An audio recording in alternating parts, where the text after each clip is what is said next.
At bago tayo magpatuloy sa video ko ngayon ay shoutout muna sa isa nating kababayan na si Surplus TNT.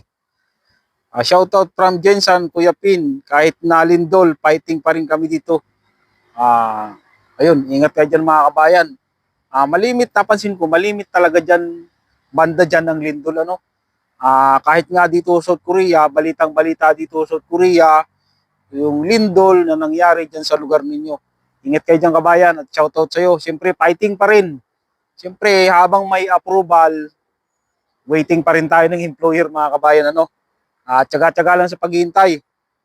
At ang video natin ngayon ay tungkol sa bakit nga ba hanggang ngayon, June, buwan na ng June, kalahati na ng taon, wala pa ring announcement kung kailan ang EPS topic exam.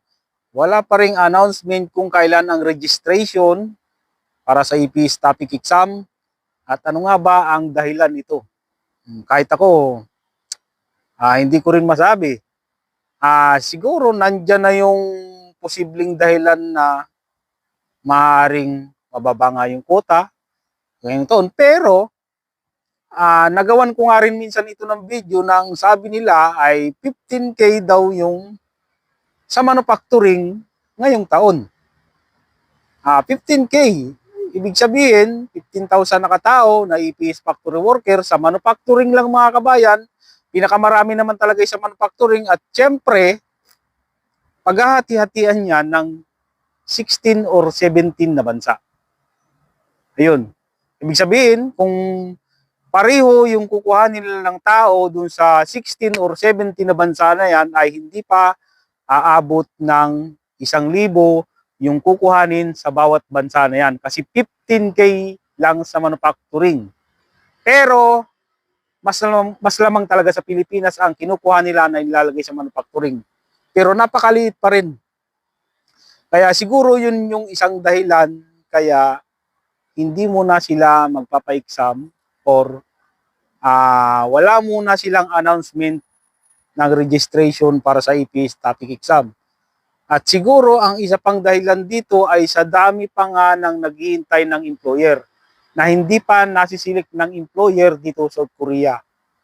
Kung hindi ako nagkakamali, siguro mga nasa 7,000 pa yung mga naghihintay ng employer sa Pilipinas. Pero karamihan dyan mga kabayan ay mga babae. Kasi mabilis maselect ang mga lalaki kaysa sa mga babae. Siguro, baka nasa kalahati pa yung mga babae dyan or ewan. Siguro ganun lang, siguro talagang dahilan. Imposible namang walang dahilan na basta-basta lang hindi sila magpapa-exam, di ba? Yun siguro yung dahilan talaga, mababa yung quota ngayon at marami pang naghihintay ng employer. At ang tanong, magpapa-exam pa ba sila ngayong taon?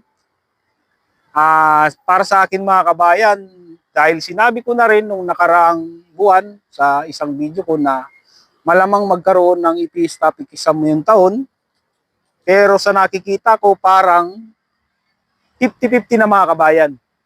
Kasi kalahati na ng taon ngayon, wala pa ring announcement tungkol sa registration para sa EPS topic exam. May nabasa ako na sa isang post sa FB, ay hindi lang tayo sigurado dito kung ito ba ay talaga ay nakakakontak sa HRD Korea, no? Kasi ito parang Koreano, no? Nabasa ko lang, ang sabi niya, naka-English to mga kabayan, ginugol translate ko na lang, tingnan nyo na lang din sa screen yung English, tapos ginugol translate ko siya, ito yung kinalabasan.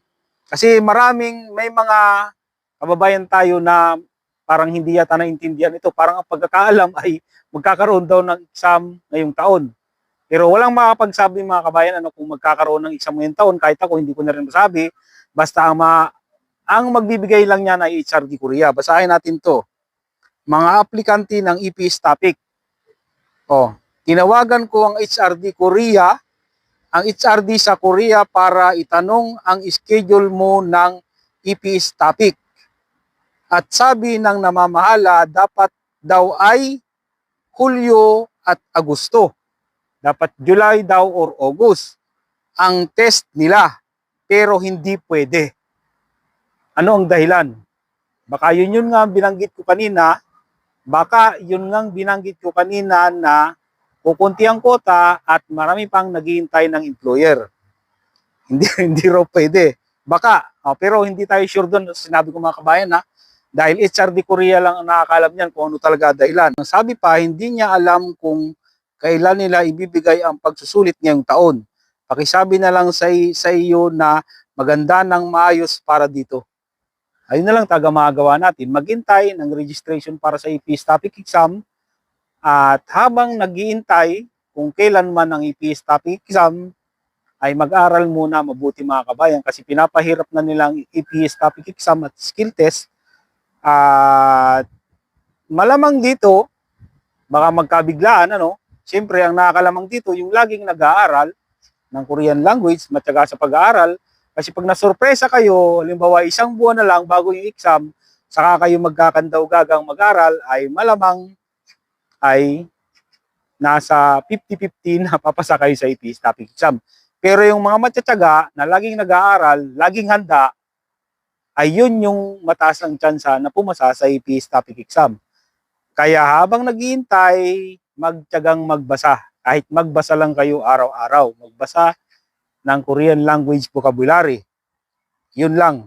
At tandaan, mas lamang ang maraming alam pagdating sa EPS topic exam. At doon sa mga naghihintay ng employer, ganun na lang ang gagawin natin, magtyagang maghintay ng massive selection, pero kahit hindi naman massive selection, ay may nasiselect naman araw-araw.